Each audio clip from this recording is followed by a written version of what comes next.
Sa ngalan ng Ama, at ng Anak, at ng Espiritu Santo. Amen.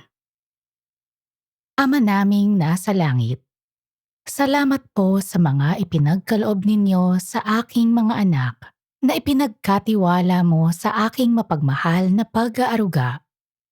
Ipagkaloob mo sa akin ang biyaya at lakas upang mapalaki ko ang mga kahanga-hangang nilalang na ito.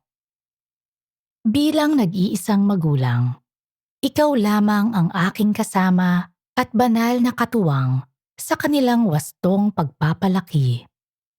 Tulungan mo ako sa banal na tungkuling ito, lalo na't kung ang pagsubok ay mabigat at ang daan ay tila mahirap tahakin.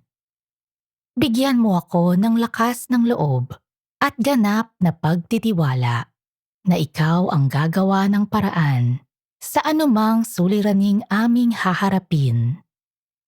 Palakasin mo ako, O Panginoon, upang sambahin at parangalan ka sa tapat na pagtupad sa pananagutan ng tunay na pagiging magulang.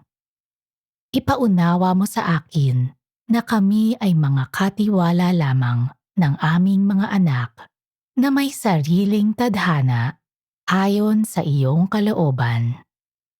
Kapag ako'y pinangungunahan ng takot at pangamba, Panginoon, iligtas mo ako at tulungan mo akong isuko sa iyo ang lahat ng aking alalahanin. Nagtitiwala sa iyong walang hanggang kapangyarihan at pag-ibig. Naway ang aking pamumuhay ay maging katulad ng kay Kristo, nang ang mga taong aking makakahalubilo ay maakay ko rin patungo sa kanyang puso. Ito ang aking samot dalangin sa matamis na ngalan ni Jesus. Amen. Sa ngalan ng Ama, at ng Anak, at ng Espiritu Santo. Amen.